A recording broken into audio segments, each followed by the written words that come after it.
We are trophy hunting yet again here in the Hunter Classic, picking up where we left off last time with the series, just having introduced the quest for a 400 non-typical mule deer, and because of that, I thought maybe we should go back to looking for a 400 Rosie, but in that last hunt, I'm pretty sure we only killed 2 bucks, so I wanted to focus on mule deer a little bit more, come here to Loggers Point, the other map that kind of gets reintroduced into the series, and just sort of see what we can find today. So getting started off on the right foot today, got a mule deer coming in already, and you may have seen our loadout for today. We have the 6.5, the cableback bow obviously, and the 22 pistol, which I was really surprised we hadn't used, but I guess when targeting elk, only Settlers Creeks would have made any sense, so that's not entirely shocking that we never used it, but I think Loggers will be a perfect map for that. So that looks to be Lungblood, so we won't go too far. Maybe then by the time we get back up into these fields, some more mule deer will be around. And already we are on a way better pace than we were over on Timbergold Trail. So right long shot at 15 meters at 119 score. And like I said, hopefully there will be some up here at the tower, because once we get to the middle of the map, we'll be in whitetail territory again for a bit. But there are all these other species now that, again, we have the opportunity to add to the lodge. So whether it's the bobcat, feral hogs, other things we'll see down there too, I think it's going to be good to increase that variety. Now, with all of the recent changes we've made to this series, this is a good opportunity to maybe explore one other thing that we should look into. I was looking at where you can place some of the weapons in the trophy lodge, because every weapon we use eventually goes on the wall, and the crossbow pistols actually go in the same spot as the regular crossbows, so I was thinking, maybe, at least for a map like Settlers or Whiteheart where we have turkeys, we could bring the crossbow pistol and take the, I think we have the reverse draw off of the list. I actually think we have the 10 point for this series, but it might be fun to kind of use that instead, because we do have the cableback bow. We'll primarily be using that as our bow going forward, because it is the one that we're working on getting kills for, so that might be something to do as well. And in a situation like this, I think it would be easier to take a bobcat with that than the cableback. In this case, we brain shot it.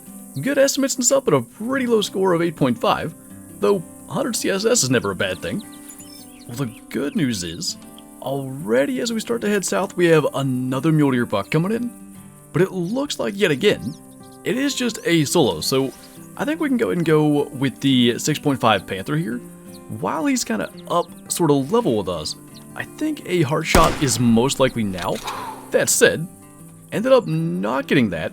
I think it's going to bring him down, but maybe we throw another shot his way just in case. So that could have gone better, but it got him down. I didn't think that second shot hit, so good to know that a body shot at 135 meters will bring one down with a 6.5. 98 score though. Still glad we didn't end up waiting for it to come all the way in, because especially from a tower, there's still a decent chance we were tracking that if we shot it with the cableback. So in the meantime, that kind of swung us back around to here. So maybe we can head down towards the crater instead. I was gonna go this way, but I kind of like that we got led over this way. Let's see where it takes us. I guess at least there's something here, but another pretty average buck, this time a whitetail, the first one we've seen today.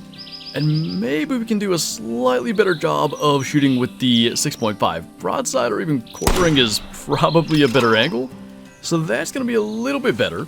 And we'll still work our way up through the entire crater, but as we get kind of down through here, we'll probably loop back up, because I find like this area is really good for mule deer, and we're kind of at that same point. We're an hour and 40 minutes into this hunt, and I believe we killed exactly 2 mule deer bucks.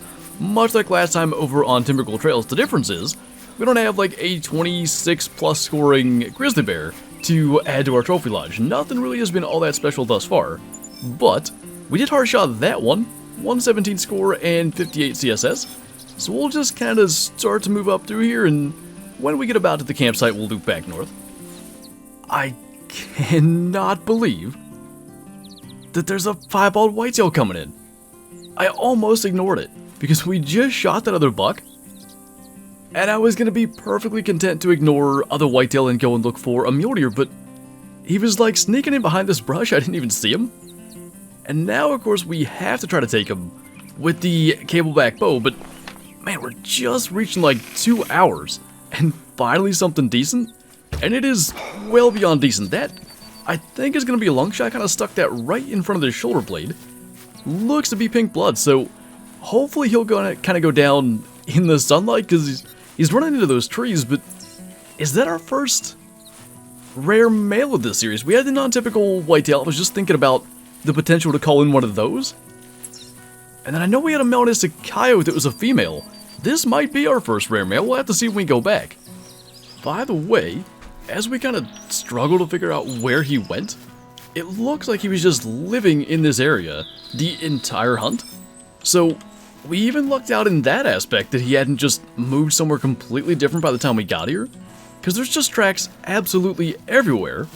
And unfortunately, so far, none of them are the next blood track we need. This is actually getting a little bit worrying. I really am quite confident we'll still find it, but I cannot figure out where he went. And this buck was grunting, and I figured, you know, we have a piebald down. We might as well call it in on the off chance that it was another rare or a non-typical. It would have been an opportunity for maybe a super rare, and at least while it's calling and we can't find the thing anyway, figured it was worth checking it out. So this is, I think, the second to last blood track I had. There's one more down there, and the thing is, because he's well hit, it's basically a guarantee that he's within, say, 100, 150 meters of here. It's just a matter of what direction, so we can run circles for the next hour, and at some stage, we should trip over him. So we'll continue working on this. He could have gotten down to the beach too, and I mean, he's got to be around here somewhere. We just have to find whatever direction he turned, because that appears to be what happened. What a tough spot to end up going down. We had a track literally right up here, and I guess he basically dropped off this steep area and just bedded down immediately. And going to the left, I didn't see him, but you can see on the hunter mate, there's like 150 meters between tracks, and maybe there was some there that I didn't find, but that was a little bit tough. As for where he went down at, I mean, not great that it's on the side of the hill. Let's leave that shed there for the trophy shot as well. We made a right lung shot at 19 meters. It was only a 59-second wound time. Like I said, he was never going to go that far, but he still made it challenging to actually recover him. Let's, though, tax that, and we'll try to get a trophy shot with that shed in there. Unfortunately, the shed is far bigger than what this guy has, and unfortunately, it didn't take long to change my mind. Because of the direction of the sun and where the buck was down at, we couldn't really get the shed in the trophy shot, so instead, we'll just take a look. I see a sticker or two on there as well. Just a single shed that scores 86. It would have been a 192 buck if only the piebald had antlers like that, but now we got ourselves a pretty good kill for the trophy lodge. Still though, 2 mule deer out hunt.